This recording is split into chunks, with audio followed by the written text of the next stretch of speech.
tenemos otra reunión más del Club de Traductores, hoy en Paraná, donde hacía como 1 año y medio que no veníamos. Digo, en Paraná porque generalmente nos reunimos ahora en Florida. Excepcionalmente no había lugar en Paraná, en Florida, y entonces nos han permitido tener esta reunión acá en la sede de Paraná, que es donde empezamos y donde más cómodos nos sentimos. O sea que hoy todo va a salir mejor. Bueno, les comento cuáles son las noticias referidas al club. La semana que viene, el martes 22, nos aliamos nuevamente con la Fundación TIPA dentro de la Semana del Editor, y vamos a tener acá a los directores editoriales de 3 editoriales importantes dedicadas a la publicación de no ficción. Una es la directora de Fayard, de Francia; otro va a ser el director de la parte de no ficción de Bloomsbury, de Londres; y luego va a estar la directora de la parte de no ficción también de University of California Press. Vamos a charlar con ellos justamente sobre el estado de la traducción en sus respectivos países y tener un poco una idea de cómo funcionan las cosas por allá. Y después la otra reunión que ya tenemos pautada es la del 5 de mayo, lunes 5 de mayo, también en Florida, donde va a estar el poeta colombiano Darío Jaramillo. Darío Jaramillo, aparte de ser poeta, narrador, ensayista, es, y mejor dicho, ha sido, porque se retiró ahora, gestor cultural. Durante muchos años estuvo presidiendo la fundación del Banco de Colombia. Entre otras cosas, es el responsable de la creación del Museo Botero, de colecciones de música, de enorme cantidad de libros que produjo el Banco Nacional Colombiano, y también lidió con traductores y traducciones, así que vamos a hablar un poco con él, un poco en esta doble función de escritor y también de gestor cultural, sobre el tema de la traducción en Colombia. Esas son las actividades que están pautadas. Espero que en el medio no se nos cruce ninguna otra, porque si no nos van a matar. Y para los que no han estado antes acá en el Club de Traductores, les comento que la tónica según la cual funcionamos hace que tengamos una conversación con los invitados. En este caso son 2 invitadas, y al cabo de, a medida que vaya promediando la cosa, ustedes están invitados a participar en esta charla, para lo cual les pido que esperen a recibir oportunamente el micrófono, porque normalmente, como esto se está grabando y después se cuelga tanto en el sitio del Centro Cultural de España como en el blog del Club de Traductores, es mucha gente la que lo ve, y si no graban, no queda grabadas las voces de ustedes cuando hacen un comentario o una pregunta. Quien después lo ve se pierde una parte. Siempre digo lo mismo. Tuvimos muchas quejas de parte de Cristina Kirchner y de algunos miembros de la Cámpora, que querían justamente escuchar un poco mejor lo que decían las personas, y estamos tratando de corregir eso justamente para que tener un subsidio millonario de parte del gobierno. No se preocupe, señor, era un chiste, Bueno, normalmente solemos tener un invitado, pero hoy tenemos 2, y ya les explico por qué. A mi izquierda está Olivia de Miguel, que es traductora, que es profesora de traducción y una verdadera eminencia, importadita de España la semana pasada, en un viaje de placer, pero nosotros vamos a hacer trabajar. En la extrema izquierda está Marietta Gargatagli, vieja conocida, y yo diría a esta altura del partido miembro vitalicia del Club de Traductores, que da la casualidad que tiene a Olivia como jefe. Entonces aprovechamos y dijimos, vamos a hacerles la vida difícil a las 2, así que las invitamos juntas. Bueno, la idea justamente es que podamos charlar un poco a propósito de varios temas. Uno de ellos tiene que ver justamente con la posibilidad o no de la enseñanza de traducción. Ambas han dado clase y siguen dando clase respectivamente Olivia en la Universidad Pompeu Fabra, Marieta en la Universidad Autónoma de Barcelona, y aparte también estaba informándome yo en este máster de traducción literaria y audiovisual, que si les interesa pueden recoger adelante el folleto. Entonces me gustaría que empezáramos directamente por ese lado. Les aclaro que esto va a ser una conversación muy informal y que ya estábamos hablando previamente que también ellas se pueden preguntar, o sea que si hablan al mismo tiempo ustedes también pueden levantar la mano y decir no se entiende. Entonces, ¿se puede enseñar?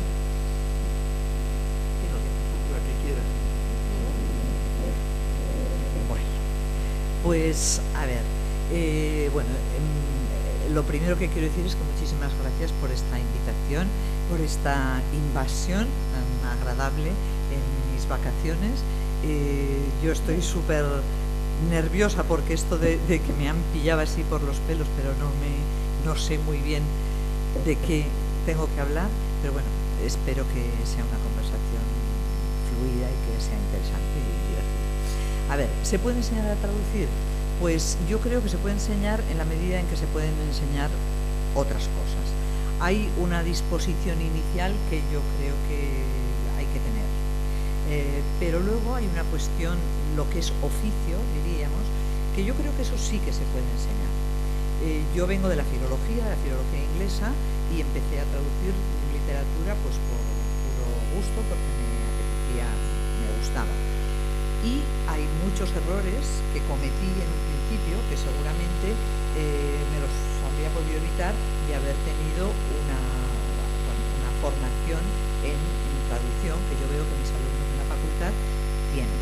Ahora, ¿se puede entrar en una facultad de traducción y salir un traductor? Pues seguramente no es tan fácil. Porque es un tipo de actividad que está entre el oficio, lo creativo, lo artístico, lo artesanal. Es una actividad muy bastarda a ese nivel. Entonces, bueno, pues sí, hay cosas que sí, diría yo, lo que es el oficio, pero hay otras cosas que si uno no tiene una cierta sensibilidad, si no tiene un poco de voracidad por leer, por acumular conocimientos, por ver en los textos las referencias a otros textos de cultura, no solamente al libro, sino al cine, pues entonces es difícil. Y esa es una de las dificultades que yo veo en los alumnos en este momento en las facultades de traducción, que llegan a los 18 años, no tienen lecturas previas, no tienen background cultural y salen a los 22 años que quieren traducir, pero no pueden porque les falta conocimiento del mundo. Ese tipo de cosas, pues bueno, no. ¿Tu experiencia al respecto, Mariana? Bueno, yo coincido, ¿cómo es mi hija? Coincido con eso. Pero coincido de verdad, digamos. En principio, Olivia ha señalado los aspectos, digamos, más singulares que tiene la enseñanza de la traducción. Yo añadiría algo que comentamos antes justamente, es el hecho de que quienes enseñan traducción tienen que ser traductores, ¿no? Fundamental. Esa cosa que no está pasando. Es decir, claro, digamos, no hay una pedagogía exterior a la traducción que pueda de algún modo sistematizarse más allá de la práctica de la traducción. Y es esencial en la medida que las actividades que se hacen en un aula de traducción se parezcan lo más posible a lo que es la práctica real de la traducción. Es decir, en esas clases lo que se debe hacer es traducir, ¿no? Y yo tengo la idea de hace mucho tiempo, digamos, no sé si es muy científica, que un traductor es una persona que tiene como un sistema de equivalencias incorporado y puede traducir casi sin pensar mucho, digamos, ¿no? Porque espontáneamente va encontrando las soluciones a medida que lee el texto, ¿no? Hasta cierto punto. Digamos, y eso es resultado de una práctica de traducción, digamos, y es lo que de algún modo debe elaborar con los alumnos, ¿no? No hay más misterio que eso, ¿no? Me parece que Dentro de esto mismo, tengo 2 o 3 preguntas vinculadas al mundo de la enseñanza antes de pasar a otra cosa. Dentro de esto mismo, ¿cuál es lugar que ocupa la traducción literaria en España dentro de la enseñanza de traducción. Bueno, pues el lugar que ocupa es un lugar muy reducido porque las facultades de traducción, que previamente eran escuelas universitarias hasta hace 20 años, fueron tomadas por los lingüistas y, bueno, por los lingüistas que decidieron que la traducción era una cuestión de lingüística aplicada a la traducción. Había y hay muy pocos traductores que sean profesores, es decir, que tengan esa vertiente de personas que actúan, que están en la traducción real, en el mundo real, y que tengan las cualificaciones suficientes como para ser profesores universitarios. Entonces se ha creado ahí una división entre los prácticos y los teóricos, entre los lingüistas y los que no. Lo que básicamente ha pasado es que no pueden controlar la traducción literaria y entonces han decidido que eso, bueno, esos son artistas y eso no se puede enseñar, y ellos lo que quieren formar es traductores para los organismos internacionales, para jurídicos, médicos, etc.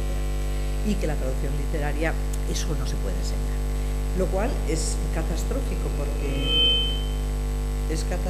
porque, por ejemplo, Barcelona tiene un negocio editorial muy importante y un trabajo posible para nuestros alumnos que no se está cubriendo. En cambio, no hay organismos internacionales en Barcelona, porque Barcelona no es Ginebra ni Estrasburgo.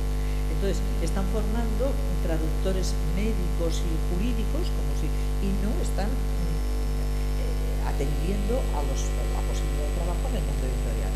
Si se piensa que en España hay un 25% de los 72.000 títulos que se editan al año que son traducciones, y que de ese negocio el 52% está en la ciudad de Barcelona, pues se puede imaginar uno que se está perdiendo un campo muy importante de trabajo para nuestros alumnos. Entonces, en principio, la traducción literaria es marginal. En la Pompeu Fabra logramos que hubiese una especialidad de traducción humanístico-literaria, que en estos momentos, después de que se han ido otros dos profesores que también eran de literaria, yo en este momento que estoy en retirada, pues yo creo que va a desaparecer, es una pena. Por eso yo monté este máster en traducción literaria y audiovisual, que bueno, que está funcionando muy bien, la verdad está allí, y bueno, que está, diríamos, un poco al margen de la facultad. Los títulos los da la Pompeu Fabra, pero está un poco al margen y está funcionando muy bien porque los alumnos en realidad quieren literatura.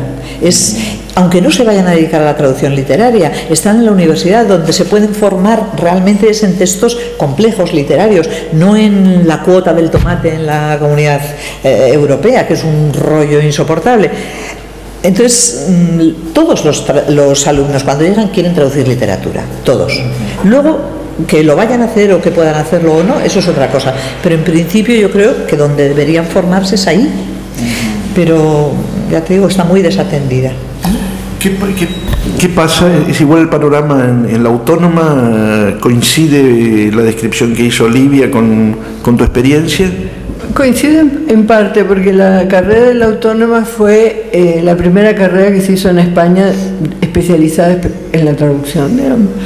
Es una carrera del año 75 más o menos, que vegetaba más o menos sin ningún interés por parte de nadie, hasta que España entró en el mercado común europeo y se produjo un boom del interés por los estudios de traducción. Entonces, a partir de allí, bueno, tuvo gran éxito. Entonces, en esa tradición anterior, un poco oscilante, ganaron fuerza, digamos, de alguna manera, no tanto los lingüistas como los especialistas en traducción y los traductores profesionales.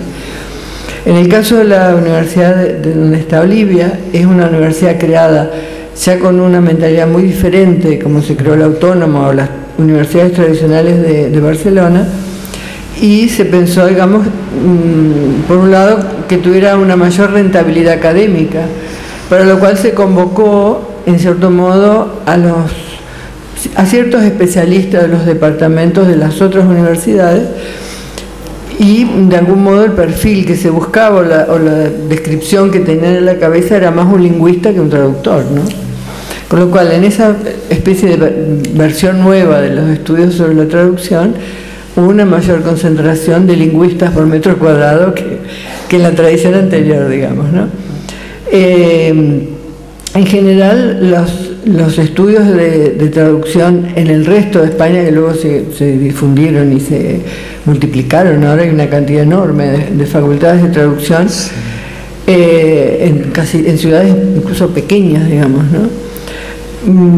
Casi no sé la razón, pero digamos, en todos los casos se ha ido volcando hacia estas soluciones lingüísticas, ¿no? Que en principio, digamos, tiene muy poco que ver con la práctica, ¿no?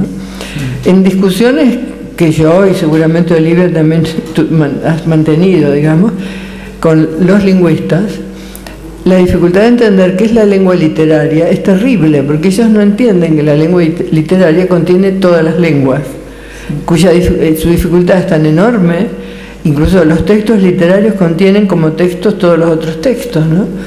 Entonces ellos insisten en hacer traducción jurídica, y que eso es una especialidad. Entonces, cuando uno dice hay novelas en donde hay textos jurídicos incluidos, y que eso sería mucho más interesante para traducir, no lo ven así, digamos, ¿no? Es decir, no sé, sin ir más lejos, traducir Dickens supone una cierta especialidad jurídica, porque siempre hay juicios de por medio, ¿no? Pero digamos, esa forma de ver la lengua literaria, los lingüistas no la ven, ¿no?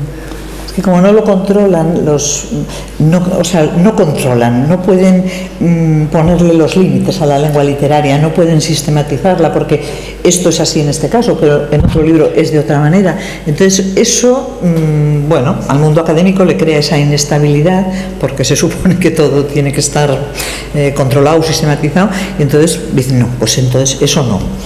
Y bueno, sí, lo que tú dices, yo recuerdo ahora, no hace mucho, hay una escritora norteamericana que se llama Joan Didion, que escribió ha escrito una especie de ensayo autobiográfico sobre la muerte de su marido repentina y la enfermedad de su hija, y es un texto, es una especie de ensayo sobre la pérdida y el dolor por la pérdida, el luto, el duelo.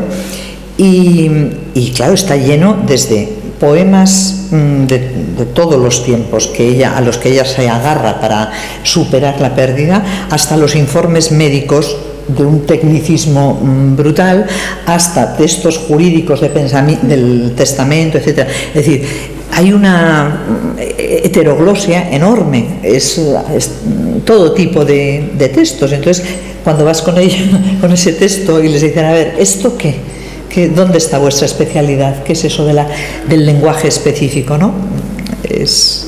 Sí, la lengua literaria es, como tú dices, todas las lenguas, ¿no? Sí. Y después hay otra cosa, y es el hecho que, teniendo en cuenta en el caso de Barcelona, que realmente el mundo editorial más importante en lengua castellana y en lengua catalana, digamos, está ahí, hay una especie de poder disuasorio por parte de los profesores que no van a encontrar nunca trabajo ahí, que ahí no van a entrar, que no están preparados, que son unos ignorantes. Una cosa tan desagradable, horrorosa, ¿no? Que da mucha pena, porque si uno tiene que tratar con chicos que son muy jóvenes, están llenos de ilusiones, si alguien quiere entrar en ese mundo, va a entrar, ¿no? La gente que se ha preparado y se ha movido lo suficiente, entra a trabajar, porque el mundo de la traducción, a diferencia de otros mercados laborales, por lo menos en España, es abierto. Es decir, constantemente van sustituyendo un profesional por otro, o en todo caso siempre, ahora no sé en la crisis, digamos, pero siempre había posibilidades de incorporando gente, con lo cual es el mejor lugar para trabajar si uno es un joven recién recibido de algo, ¿no? Sí, pero les dicen desde el principio, desde primero, les dicen, es que de la traducción literaria no vais a vivir. A ver, ¿qué entienden por vivir? Tener el Rolls en la puerta, porque yo no he visto a nadie que traduzca textos jurídicos que lo tengan en la puerta, o médicos, no sé. Entonces les van disuadiendo, les van minando, y cuando llegan a tercero a la especialidad dicen, no, es que como nos han dicho que no podemos vivir de esto, yo voy a hacer jurídica. A mí me gustaría traducir literatura, pero entonces es una cosa, ¿no? De lo más, no sé, me parece una... deprimente. Sí, un poco sí. Bueno, otra cosa que me gustaría que viéramos y que un poco lo estuvimos charlando antes de comenzar esta reunión, era justamente el tema de quién puede traducir y qué es lo que cada quien puede traducir. Dos partes la pregunta. En primer lugar, hay una diferencia entre, que estaba mencionando Marieta antes, sobre los que son traductores, escritores, y otra entre los que son traductores, traductores. Luego, ¿todos estamos habilitados para traducir cualquier texto o cada cual tiene un número limitado de textos en función de las características que cada uno de nosotros tiene? A ver, voy a empezar por el final. Yo personalmente, no intento más que un poco decir cuál es mi experiencia, pero por supuesto que hay tantas experiencias como traductores. A mí, como no he vivido de la traducción única y exclusivamente, sino que la traducción ha sido una de mis actividades laborales, pero no la única, eso me ha permitido elegir los textos que yo quería traducir. Es decir, que ese es un caso. El traductor que tiene que vivir y pagar sus facturas única y exclusivamente de la traducción no puede estarse a estos encajes de bolillos en los que yo me estoy, porque evidentemente moriría de inanición. Entonces, en mi caso, si se puede traducir cualquier texto. Yo he elegido textos con los que yo he sintonizado. A veces me han elegido a mí los textos y otras veces los he elegido yo. Me han propuesto cosas, por ejemplo, me propusieron hacer una nueva traducción a los 50 años de la edición de 1984 de Orwell. Hicieron una edición conmemorativa y me ofrecieron esa traducción. Bueno, eso me lo ofrecieron y a mí me encantó. La autobiografía de Chesterton me lo propusieron y también. Y otras cosas, por ejemplo, no sé, Kate Chopin o Mary Moore, las he propuesto yo. En todos los casos, venga de donde venga la propuesta de mí o del editor, yo necesito tener una cierta sintonía con el texto que voy a traducir. Y ya te digo que si hubiera tenido que traducir todo tipo de textos, pues seguramente lo hubiera tenido que hacer. Pero así como he podido elegir, hay textos que no me dicen, bueno, que no. Y eso, la primera pregunta ahora ya no me acuerdo. No, la primera parte era si existe en España una relación similar, como decía Marieta hoy. Sí, los traductores, escritores o los... Yo creo que en España no existe como aquí esa tradición de que los escritores a su vez sean traductores en la misma cantidad que aquí, ¿no? Pienso que debe deberse a muchas circunstancias. Los escritores españoles casi hasta Gil de Viedma, que es el primero o de los primeros, la generación del 50, que son gente que ha salido, que sabe inglés, etcétera, están muy pegados a la cultura francesa. Muchos textos ingleses se traducen a partir del francés, y yo creo que no tiene... A ver, el escritor escribe y el traductor traduce. La lengua del traductor no tiene el mismo prestigio que la del escritor. No, son mundos... Bueno, en este momento sí, está Javier Marías, por ejemplo, que escribe y traduce. Hay algunos casos, pero no es lo mismo que Borges o Cortázar escribiendo y traduciendo, no. Sí. No, es un tema que a mí me parece muy interesante para reflexionar, porque yo conozco el caso de Argentina más que otros países de América Latina, pero sí que se da, digamos, no solamente que traducen los escritores, sino que hay debates constantes. Por ejemplo, el libro que escribió Bioy sobre Borges, que tiene compendiosas páginas, se podría decir que es una larga conversación sobre la traducción, parece muchísimo, como tema de conversación de dos escritores argentinos, ¿no? Y esto yo lo pensaba en términos de España y realmente no es así. De hecho sí que fue, si uno piensa en la literatura del Renacimiento, en la literatura de los siglos de oro, que los grandes escritores sabían muchas lenguas, digamos, y las usaban, ¿no? Es decir, no solo, no sé, Quevedo tiene traducciones, tiene poemas en otros idiomas, los hace, los recrea, digamos, ¿no? Eso es una tradición que de algún modo se perdió. No sé, es una hipótesis, pero yo supongo que en ese momento ya estaban construyendo una gran lengua clásica. Sí. Y que en el caso de quizás de América tenga que ver con construir un idioma, ¿no? Es decir, que esa necesidad de, digamos, de reflejarse en un texto extranjero y después volver a la lengua propia y reescribirlo y qué sé yo, tiene que ver con esta incertidumbre sobre la lengua que hay en América y que quizás no hay en España, ¿no? Porque en España tampoco al traductor le dan un lugar, salvo excepciones, de verdaderamente de ser un creador, ¿no? Y hay traducciones espléndidas, digamos, que han atravesado toda la historia literaria contemporánea de la digamos, peninsular, que en cambio siempre están dentro del lugar, digamos, autónomo que se le dan las traducciones, ¿no? Es una cosa interesante para reflexionar sobre esto, ¿no? Por lo menos para reflexionar yo. Pero cuando uno piensa esto, pensamos, a ver, Javier Marías, Jaime Gil de Viedma, Parcerisas, por ejemplo. Parcerisas es un poeta catalán que incluye dentro de su poesía completa sus traducciones, sí, ¿no? Del inglés, como si fuera obra propia. Sí, pero son casos aislados. Valente también. Valente, sí. Bueno, José María Álvarez también, sí. Pero sí. Dijiste algo muy importante, porque la literatura catalana tiene una posición, digamos, en cierto modo también periférica, parecida a las literaturas americanas, porque está delante de una gran literatura, una gran cultura. Y también la traducción ha tenido un papel muy parecido que aquí, porque ellos sí que tienen grandes traductores, escritores, como Carles Riba, Josep Carné, digamos, que han producido la lengua catalana moderna, la han hecho los traductores, ¿no? Claro, pasa lo mismo en Holanda, en Israel. Es necesario construir una literatura nacional y se hace mucho a base de precisamente de traducciones, que son bueno, países que tienen lenguas habladas por pocos habitantes y que bueno, y que están amenazadas por lenguas muy potentes en cuanto al número de hablantes. Y realmente además traducen de una manera muy naturalizadora, es decir, que no se note la extranjeridad del texto, que parezca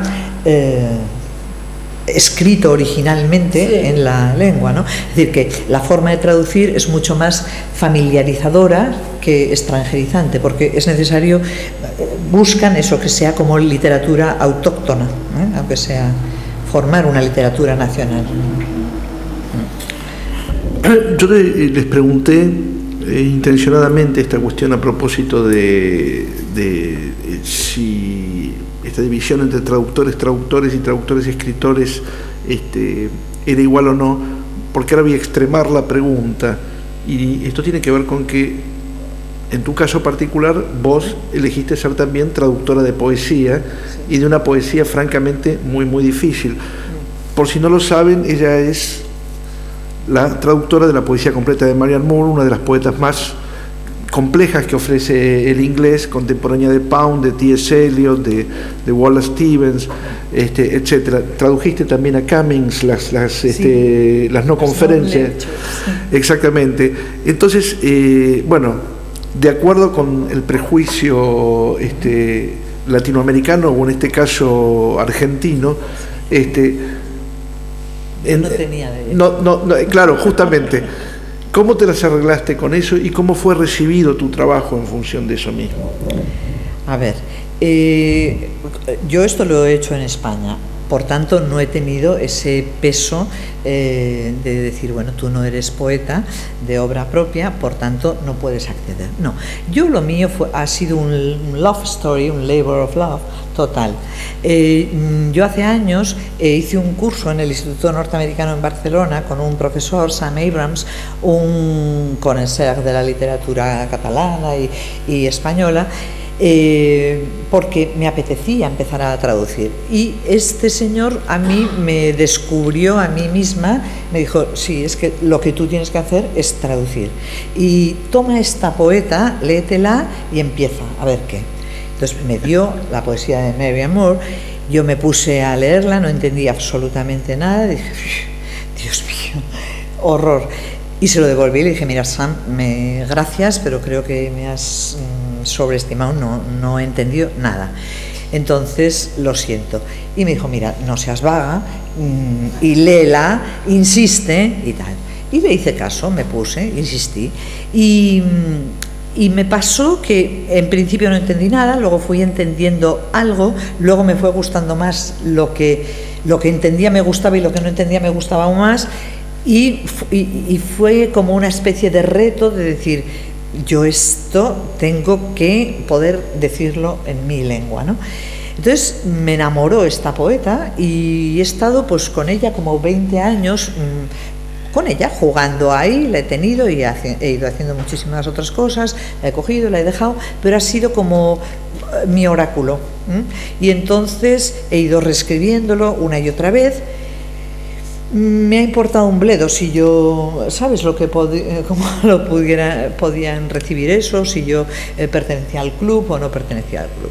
Yo lo he hecho porque quería, porque me gustó, porque necesité expresar eso que me apasionaba y que me entusiasmaba en mis propios términos. Y bueno, en realidad en el 2010 se publicó y bueno, le dieron el premio nacional, o sea que fue muy bien recibida. Bueno, he tenido muy buenas críticas y no me han marginado por no ser una poeta así. Bueno, yo he hecho una lectura y yo no pienso que haya que ser una poeta de obra original, entre otras cosas porque yo, por ejemplo, cuando leo a Moore ya se me castra cualquier posibilidad que yo tuviera de escribir, no, porque pienso, si está dicho inmejorablemente, ¿para qué vas a insistir en decirlo tú? Ya está, si está, eso es palabra de Dios, pues ya está. ¿Para qué vamos a...? ¿Sabes? Ya está, no... Me lo he pasado muy bien, he aprendido mucho, y bueno, ya te digo, ha tenido un recibimiento estupendo, con un premio magnífico, o sea que estoy encantada de la vida, la verdad. Le pregunto a las dos entonces sobre esta misma base, ¿qué operaciones supone el hecho de traducir narrativa, el hecho de traducir ensayo, el hecho de traducir poesía? Digo esto porque, bueno, en tu caso vos tradujiste incluso correspondencia. Yo soy una traductora casi inexistente. No me hagas enojar, Marieta, no me hagas enojar delante de estos señores.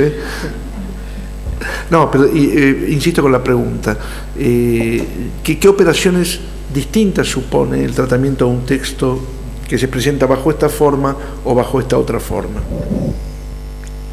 ¿Yo o tú? No, yo voy a decir una cosa que creo muy fervientemente. Yo creo que si nosotros tratamos de definir qué es la traducción o cómo entender la traducción o qué clase de actividad es la traducción es Olivia. Es decir, es lo que ella ha explicado. Y es un don, es decir, que yo, por ejemplo, no tengo.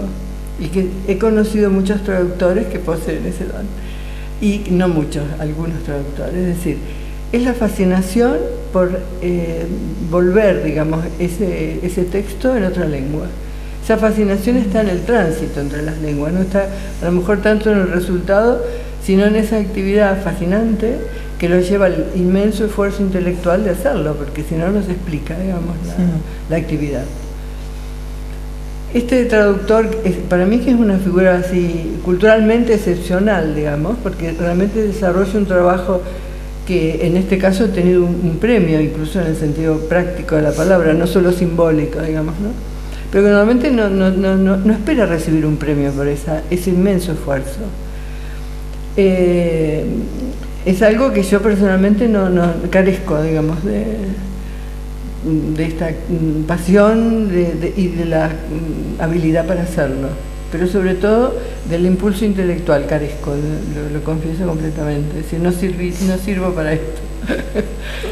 Entonces, pero me parece fascinante porque en cuanto al resultado, cuando uno conoce la literatura extranjera de idiomas que jamás nunca va a aprender y puede leerlos, es gracias, digamos, a personas que han participado de esa especie de tránsito un poco mágico, digamos, entre dos lenguas, y han logrado traducirlas, digamos, ¿no? Esta es un poco mi opinión. En lo que respecta a la pregunta más general, digamos,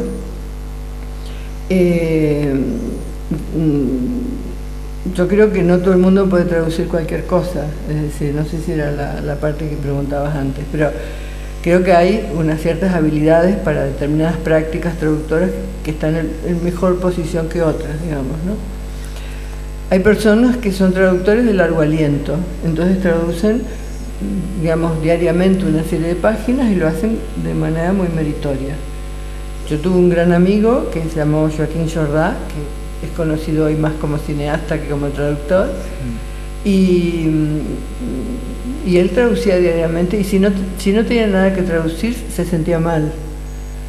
Digamos, él traducía como una actividad como uno hace cualquier cosa rutinariamente, ¿no? Este es un tipo de traductor, digamos, diferente del traductor que luego logra grandes éxitos en la transformación de los textos, ¿no? Y a este traductor se le puede ofrecer cualquier traducción porque las va a hacer todas. Lo que quiere es estar ocupado traduciendo, digamos. Necesita 10 horas de traducción diarias, como una droga, y lo hace. Es un caso que yo he conocido bastante en España, digamos, 2 o 3 casos personalmente, personas que necesitan ese estímulo para la vida. Pero todo esto, digamos, se regula en medio de un ámbito, digamos, donde la traducción por sí mismo no tiene un papel destacado. Eso es desgraciadamente así. Sí, sí. Sí, yo para mí no es esa droga tan dura de todos los días 10 horas. Yo tengo que funcionar así con un poco de presión, ¿no? Y además yo no soy una traductora full time, en el sentido de que hay una parte de mí sociable que necesita otro tipo de actividad. O sea, yo ese traductor que se levanta con la legaña pegada y la bata, se enciende el ordenador y el café y le dan las 7 de la tarde dándole, día tras día yo me hubiera tirado por la ventana. No, yo necesito esa parte así intensa de soledad con el texto pero luego también esa otra parte social que la han cubierto mis alumnos. Para mí mi actividad como traductora y como docente de traducción son dos cosas muy unidas. Una cosa me ha servido para alimentar la otra, es decir, lo que yo he traducido luego ha sido la experiencia que yo he transmitido a esos alumnos. Pero sí, lo de Jordá y otra gente que sí que son así, sí. Tremendo. Yo soy una traductora y docente también, ¿no? Las dos cosas se me alimentan mutuamente. Bueno, yo tengo una última pregunta antes de pasar la posta al público, y es algo que estabas comentando vos también en la mesa del bar antes, y que estaba relacionado con justamente esa casi obligación de un castellano único que muchas veces las editoriales españolas le imponen a los traductores de la misma España, y por supuesto también a los latinoamericanos que traducen para España. Pues estabas diciendo algo que me pareció interesante.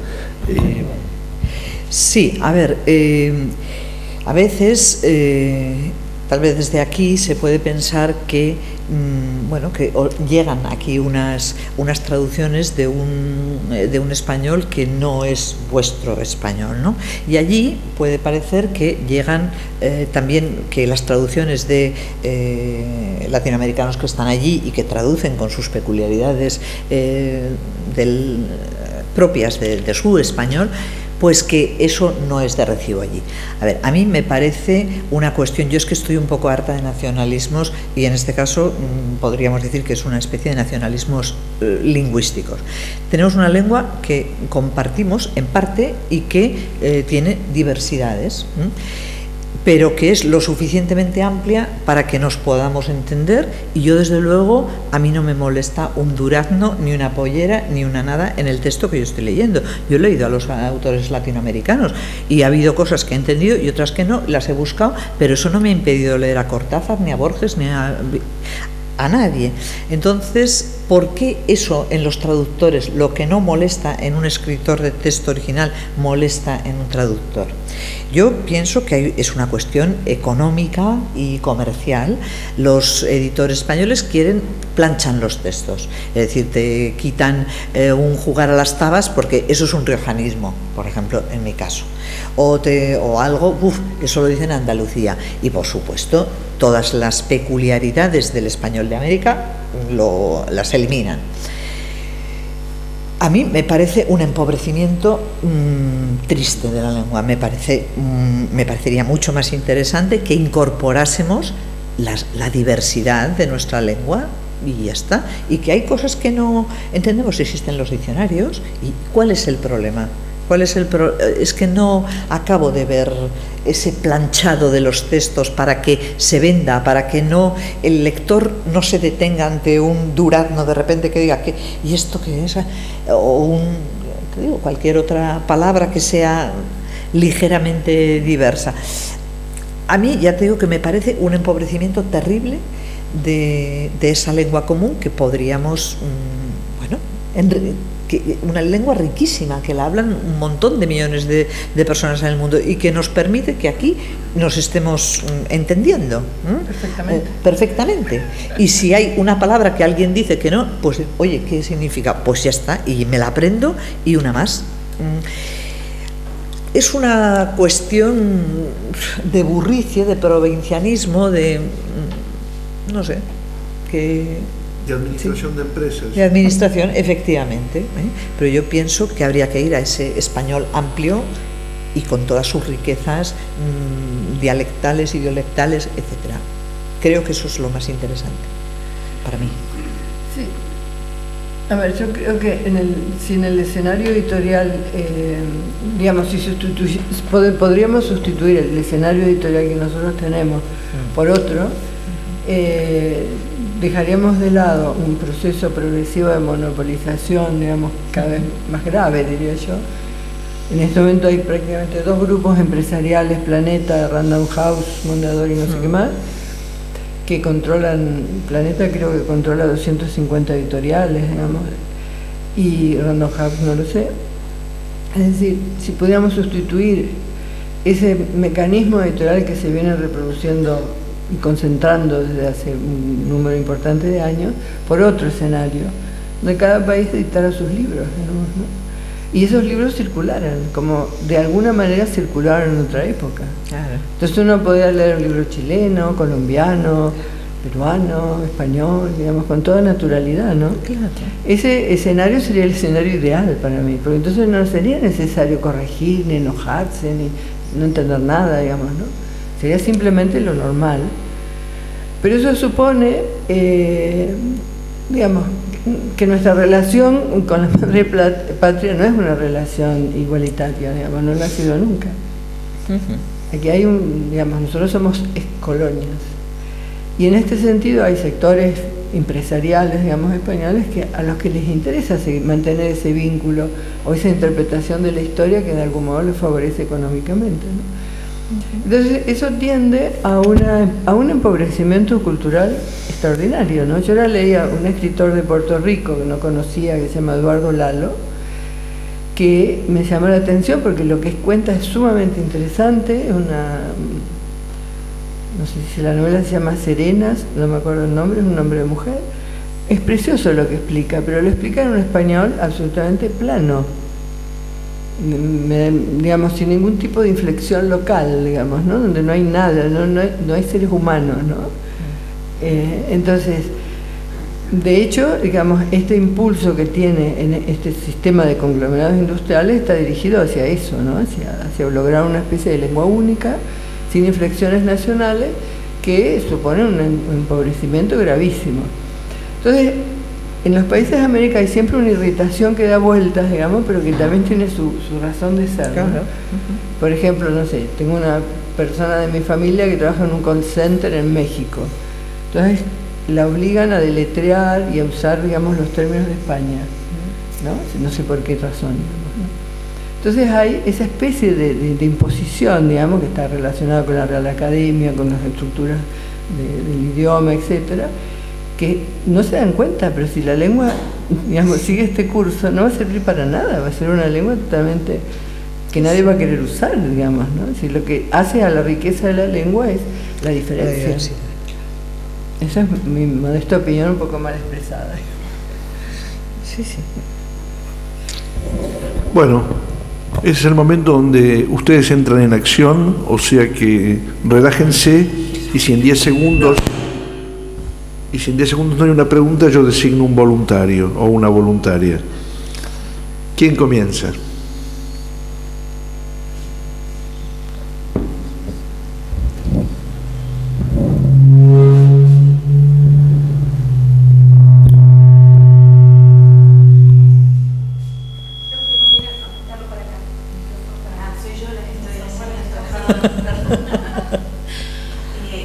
Una pregunta para Olivia, lo que he dicho al principio, que si ella hubiera estudiado en la universidad, un montón de errores no los hubiera cometido.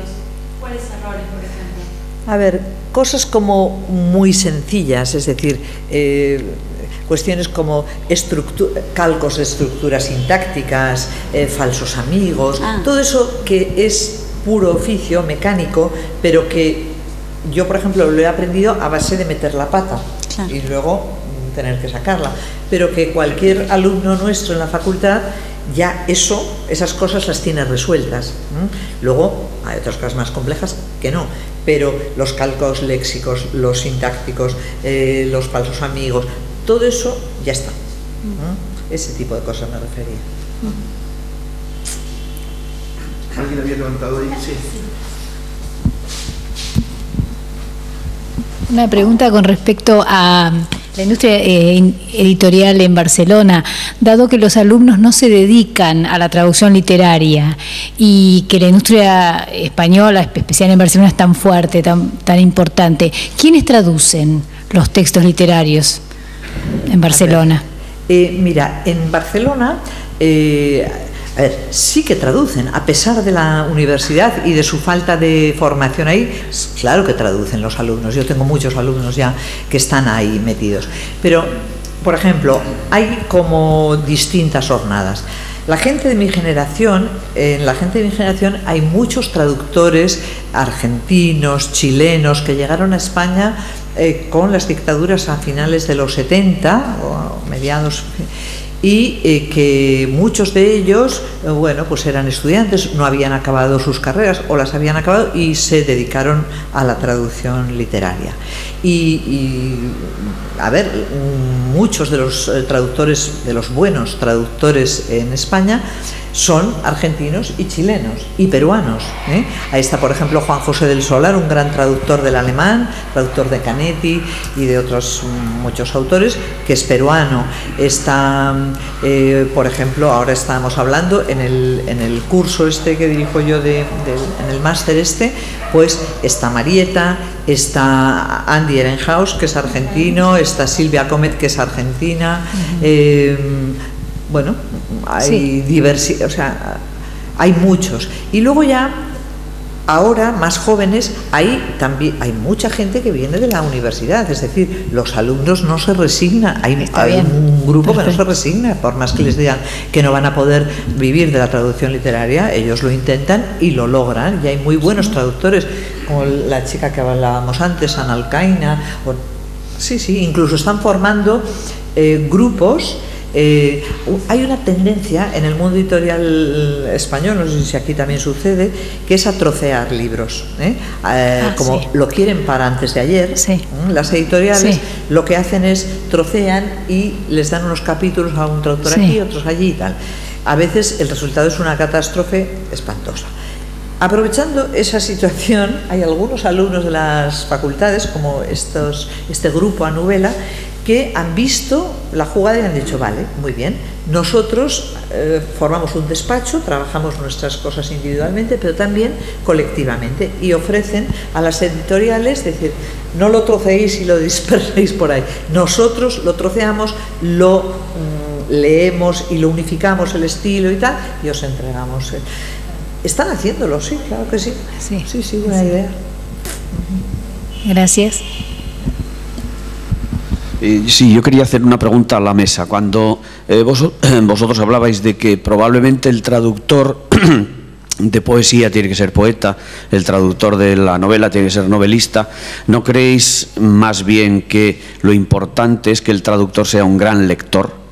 Creo que es Borges el que decía, y luego lo repitió Gil de Viedma, que habéis citado varias veces, que lo importante es leer, lo de escribir es no menos importante, pero es otra cosa, pero lo importante en el ser humano es leer, ¿no?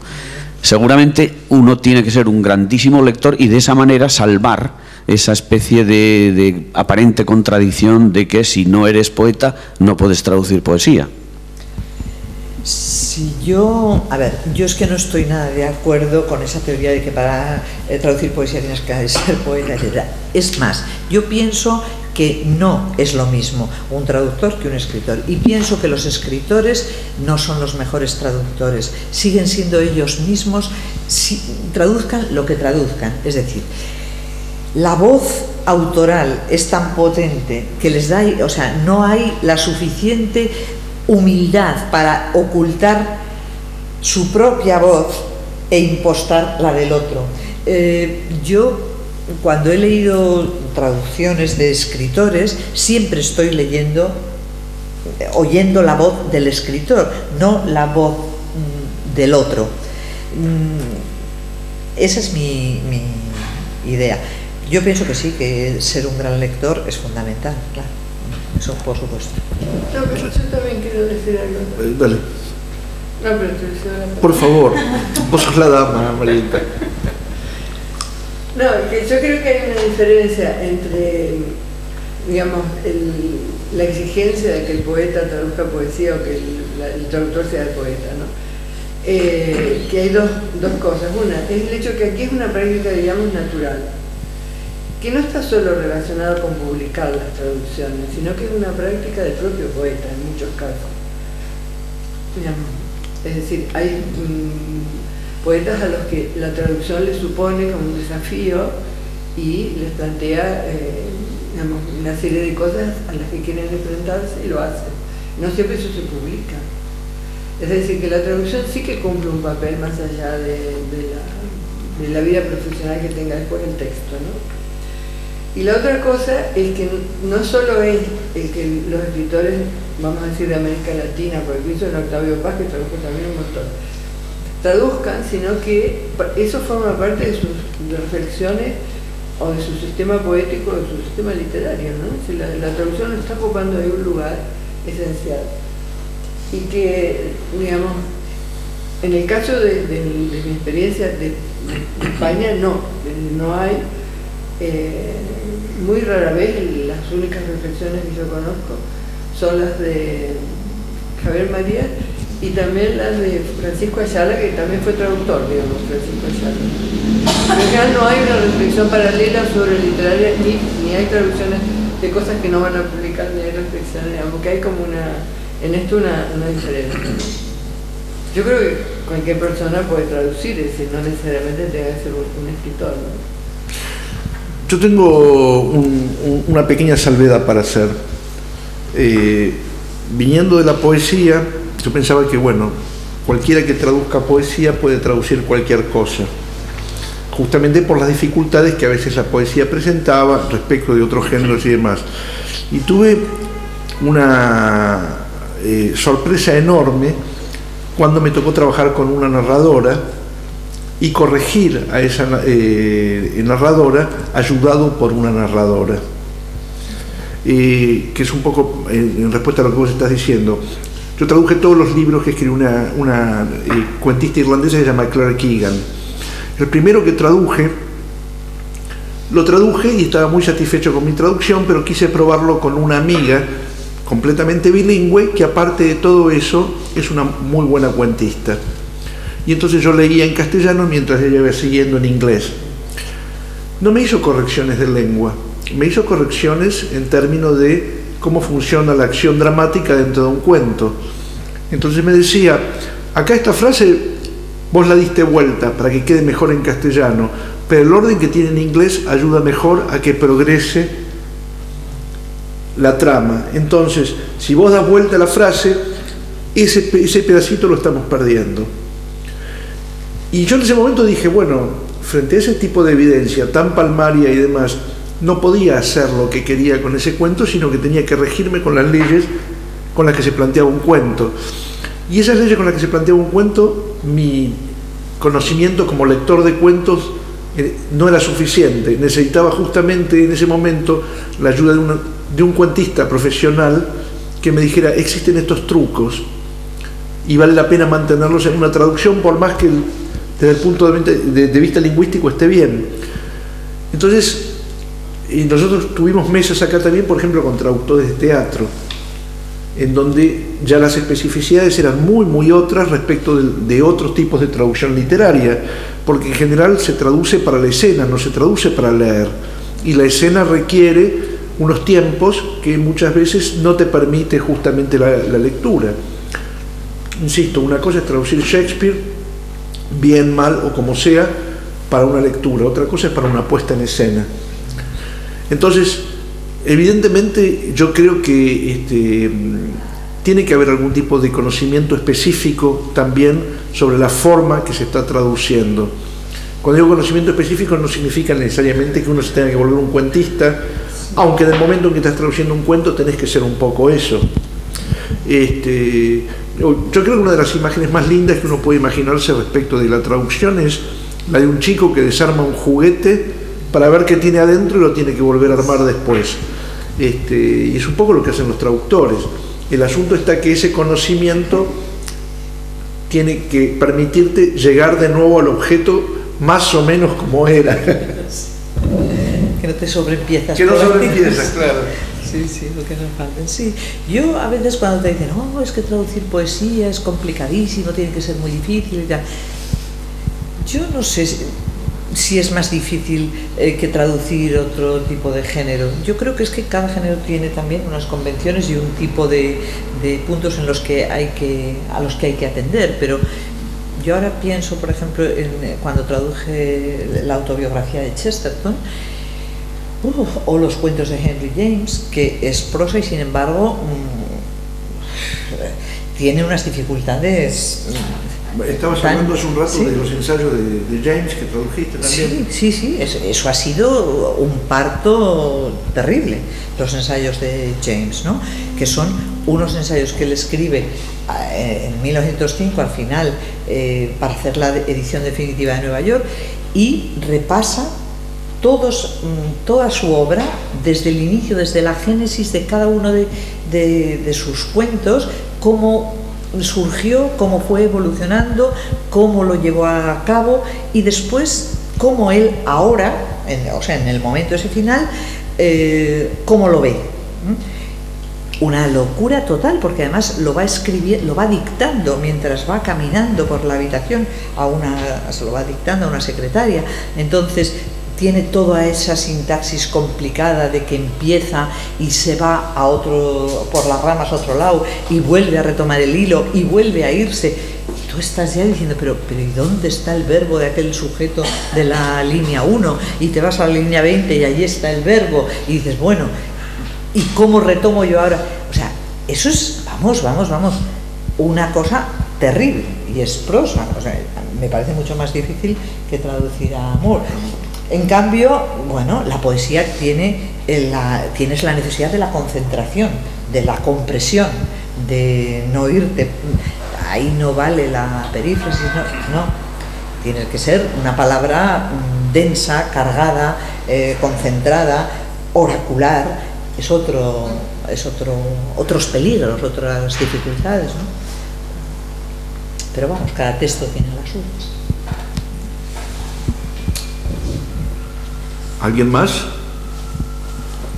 En España quería yo recordar en los años 20 y en los años 30 toda una élite intelectual en la que había muchísimos escritores y muchísimos periodistas que se dedicaban sistemáticamente a traducir. Todo eso se acaba con la guerra civil y se acaba con el franquismo, y eso realmente ha trafulcado toda la historia, ¿no? en España. Y bueno, la generación del 50, Martínez Sarrión, que es un poeta de los novísimos, también es un gran traductor, por ejemplo, de Baudelaire, pero eso se está normalizando, pero todos esos 40 años no nos los quita nadie. Y cuando te hago una pregunta aprovechando eso, vos decís, todo eso se está normalizando. ¿A qué llamarías esa normalización? ¿En qué consistiría esa normalización? Bueno, porque yo creo que también la cultura se ha democratizado mucho más, hay mucha más gente dispuesta y preparada para traducir, y los escritores no necesitan traducir para divulgar muchísimas cosas. Cuando Cansino Sassens, además de su obra, traduce, es porque quiere hacer un acto de intervención, no diría política, pero cultural. Ramón Gómez de la Serna, igual, muchos periodistas comprometidos con el socialismo, con el comunismo, o que provienen de la tradición de la Institución Libre de Enseñanza, quieren divulgar autores extranjeros, rusos, franceses, alemanes. La Institución Libre de Enseñanza es un poco como el colegio aquí, que educa a unas élites, la élite ya, a los Machado, a las generaciones del 98, del 14 y del 27, y esa gente domina dos lenguas por lo menos, y la suya propia. Y cuando realmente entran ya en un nivel de madurez profesional, se dedican a divulgar filosofía, al que es profesor de filosofía o estudia filosofía, el novelista a otros novelistas, etcétera. Y esas tradiciones son las que funcionan con mucha viveza antes de la guerra civil, y después todo eso se viene abajo. Sí, la joven de primera fila. Soy yo. Marieta, el autor que leías, que te parecía que estaba planchado, el español, ¿no? Que era puertorriqueño, ¿vos pensás que eso responde a como una autocensura, digamos, del propio escritor, o que es allá en la instancia editorial donde eso está limpiado? En el caso concreto, en este caso lo ignoro, Está editado en una editorial argentina.